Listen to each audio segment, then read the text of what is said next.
계속 이어서 말씀드리겠습니다. 이제 백제 얘기인데요. 마찬가지로 백제의 역사를 어떻게 10분 만에 얘기를 해요. 말이 좀 안 되는 건데 그냥 편하게 들으시면 되겠습니다. 이 백제는 우리가 뭐 위치는 다 대강 알고 있으니까요. 이 영토를 굉장히 차근차근 넓혀서 국력을 확장한 경우로 봐요. 그러니까 영토가 갑자기 확 늘어나고 이게 아니라 뭐 예를 들어서 이런 겁니다. 뭐 오늘은 어디 마을, 뭐 내일은 어디 마을, 뭐 모레는 어디 마을, 이런 식으로 영토를 차근차근 넓혀요. 제가 뭐 저의 상식으로 봤을 때는 한 백제라는 전체 나라가 완성되는 한 50년에서 근 100년 가까이 걸려요.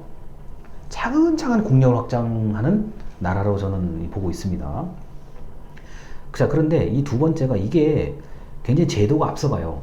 좌평제, 관등제라는 나름대로의 그 중앙해경 체제를 빨리 중국 쪽으로부터 받아들여요.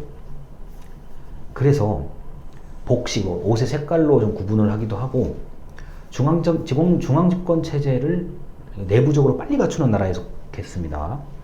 그리고 이미 알다시피 이 전라남북도의 평야지대가 이 곡창지대예요. 논농사기가 굉장히 유리하잖아요. 우리 뭐 익산 근처라든가 뭐 보시면 아시겠지만 평야지대를 개간하면서 일단 먹는 문제가 좀 많이 해결이 된다고 보면 돼요. 산보다는 산이 많이 없는 대신에 뭐 왔다 갔다 하기가 편하고 논농사를 좀 대형으로 지을 수가 있고 이러다 보니까 평야지대를 개간하는 쪽으로 이제 머리를 쓰기 시작한 거고요.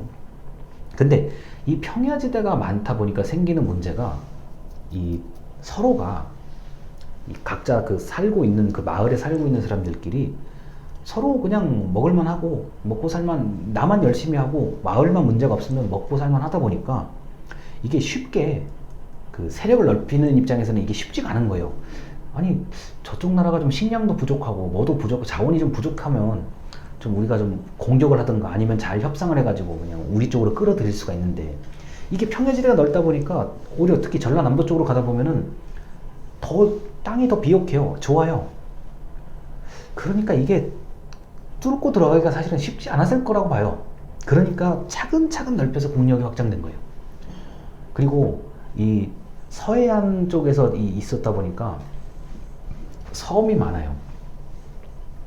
섬 지역이 많아가지고 이거를 일일이 들어가서 사람이 산다고 하면은 가봐야 될 거 아닙니까? 뭐 싸우든지 뭘 하든지 가봐야 될 거 아니에요.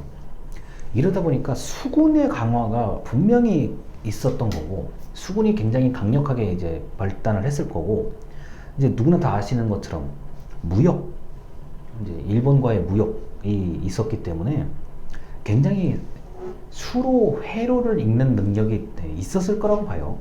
그리고 중국과의 교류가 있었다는 거는 뭐 우리나라 일반적인 국민들이 다 아는 상식이고요. 백제 문화와 학문 기술의 전파가 수로 백기를 통해서 널리 전파가 됐다라고 누구나 다 알고 있죠, 이거는. 그리고 이제 통일신라 시대 때 장보고의 개념도 지금의 이제 전라남도 쪽에 있는 곳을 기반으로 널리 무역을 시작했던 거죠.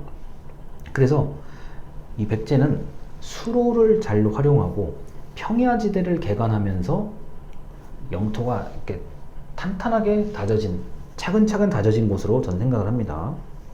그리고 이제 각 성을 중심으로 지방체제를 정비했는데, 자, 이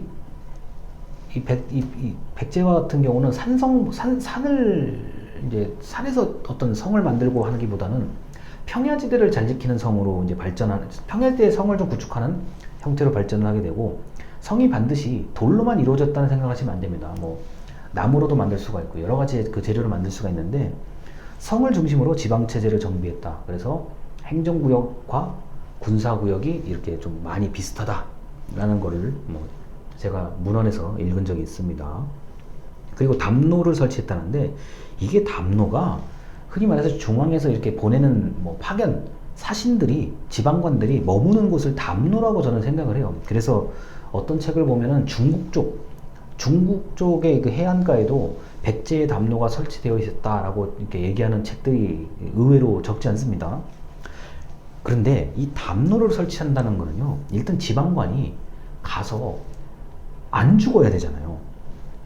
제가 이거 좀 직설적으로 말하는 건데, 만약에 힘이 없는 지방관이 파견되면은 당시의 사람들이 뭐 배 타고 오고 뭐 했으면 죽이면 알 바 아니죠. 아이 뭐 얘 하나 없애버리는 거 쉽잖아. 알 바 아니잖아요. 그거는요. 근데 지방간이 와서 담로를 설치하고 거기서 머무를 수 있었다는 거는 그만큼 그 국력이 중앙의 힘이 굉장히 강했다는 걸 얘기를 합니다. 안 그러면은 이게 아무리 뭐 그 중앙에서 파견됐다 그래도 힘이 없으면 아무 의미가 없는 거잖아요. 특히 해로를 통해서 만약에 담로에 이렇게 지방간을 파견한다고 하면 더더욱이나 신뢰, 믿음도 있어야 되고 뭐가 있으니까 이렇게 되는 거죠. 그 다음에 곡창지대예요. 일단 곡창지대가 굉장히 중요하고요. 이거를 보고 고구려에서 남하정책을 하는 이유 중에 하나도 농사 짓기가 원체 편하잖아요. 남쪽으로 내려올수록요. 북쪽에 산이 많은 지역보다는 남쪽으로 내려올수록 우리가 뭐 그 김포 평야도 있고 서울 북부 지역에 평야도 있는데 내려올수록 농사 짓기가 편하잖아요. 곡창지대를 근데 백제가 이제 영토로 가지고 있었고 각종 통로가 확보가 잘 돼 있었다는 거. 이제 중국 쪽, 일본 쪽으로 하는 통로가 확보가 돼 있었다는 점에서 굉장히 유리한 요소들이 많습니다. 그래서 이 백제라는 나라는 워낙 아직까지도 뭐 신비로운 나라로 많이 알려져 있고, 뭐 일본의 이제 역사하시는 분들과 이제 우리나라 역사하시는 분들이 엄청난 관심을 가지고 있는 나라이죠. 백제라는 나라는요. 그래서 뭐 백제에서 일본에 파견한 얘기들, 우리는 이제 한국 사람 입장에서 굉장히 자랑스럽게 얘기를 한 거고, 아직까지도 좀 미지의 영역이 많이 남겨져 있는데, 확실히 제가 볼 때 지정학이라는 걸 제가 그냥 가지고 좀 간단히 살펴본다면, 일단 땅이 농사짓기가 좋고요. 평야고, 갯벌을 비롯한 수로가 섬이 많다는 거에서 이 백제라는 나라가 굉장히 잘 발달을 할 수 있었다. 대신에 속도가 느렸다고 전 봐요. 일일이 하나하나씩 이걸 차근차근 다 접수를 해야 되기 때문에 중앙 조직 입장에서 봤을 때는 굉장히 이렇게 점진적으로 나라를 발전시킨 그런 거라고 저는 생각을 합니다. 일단 여기까지 하고 오늘의 이제 마지막 영상 신라로 가도록 하겠습니다. 자, 여기까지입니다. 감사합니다.